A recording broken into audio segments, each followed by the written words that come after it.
name is Helmut Leili, and today we're going to talk about all the steps that are required to make a brand that stands out for you, specifically for the fruits and vegetable business. The fruits and vegetable business is quite different than the dry goods because there are literally thousands of vendors trying to get into the same shelf space to the same clients as you. What we have to do is we have to understand how to develop a brand so that you stand out in the same display as your competitors. By the end of this video, you should have a notion of 3 critical points. 1, there are 3 key components to developing a brand. 2 out of the 3 are simply not good enough. And 3, what a high-value brand really means. So let's go on. Let's talk about how we're going to get there right now. I've developed a sales triangle specifically designed for the produce industry, and it looks like this. It's 3 critical points that are connected to manage your brand. Your brand is here. On this side, marketing. And on top, this one will surprise everybody, but it's very, very critical. It's merchandising.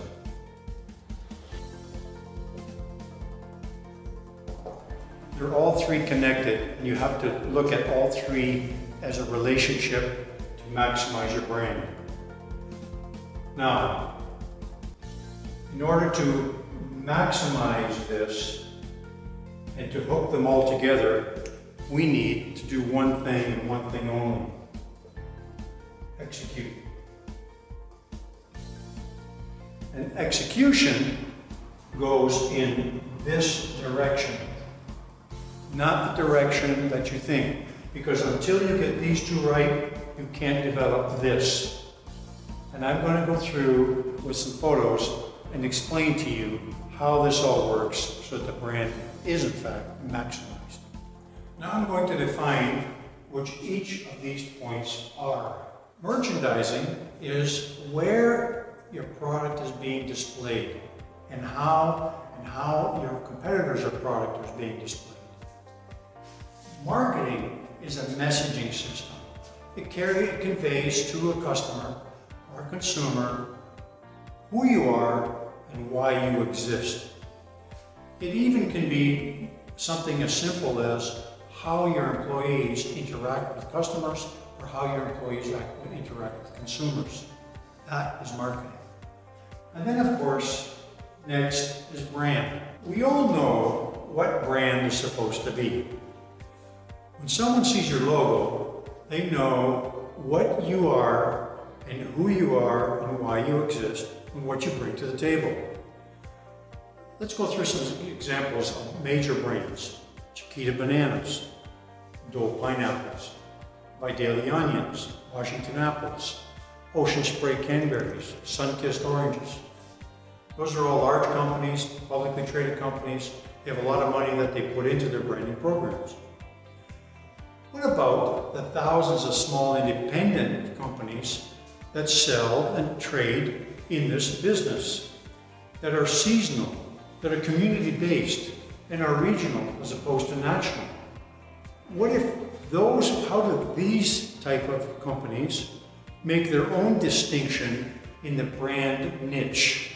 I want to make a point here. It's very critical that everyone understands that brands are not labels, they're not logos, they're not packaging. What a brand does, it tells the customer who you are, why you exist. It also tells the customer that you're going to take very good care of them. So let's go back to the triangle now.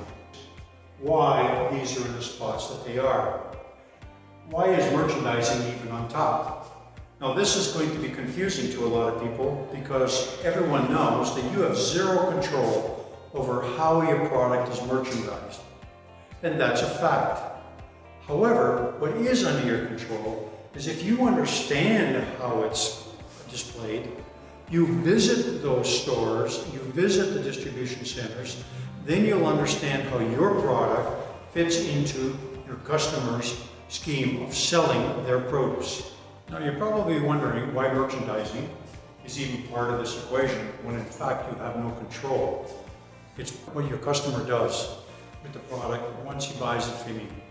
It's up to them how they display it for their customers. In produce, we have three types of customers. We have the retail grocer, we have the food service distributor, and we have the terminal markets. Everybody displays your product. And within the display process, customers get to see what you bring to the table. Let me explain the relationship here with merchandising, marketing, and branding. The point of the matter is that everyone in this industry displays their product differently. And you also recognize that in the display, your competitors are there as well. So what I encourage everyone to do is to go visit all of your customers. If you go visit your customers, what you'll do is you'll see who they are, how they handle your product, and how your product fits in with everybody else's. And when you understand that, then what happens is we can develop specific marketing programs for our customers, which then direct the customer to your brand. This is a really critical relationship to understand, even though it feels contradictory that merchandising should be part of this whole equation. Let's go spend another moment going one step further. Why do we even care? Here's the thing. You're amongst thousands and thousands of other vendors who want to go for that same shelf space. Everyone wants to sell to the players that buy the most, pay the big bucks. But you can't. We all have inventory, we all have different kinds of produce, we have different kinds of logistics, and you have to make it all fit to the different kinds of produce that you have, the different kind of customers that you have. Within that, what you need to do is understand one thing and one thing only. We have to do what's right, not what's convenient. And too many customers do what's convenient. We do one marketing program to fit everybody. And that takes away from the value of your brand.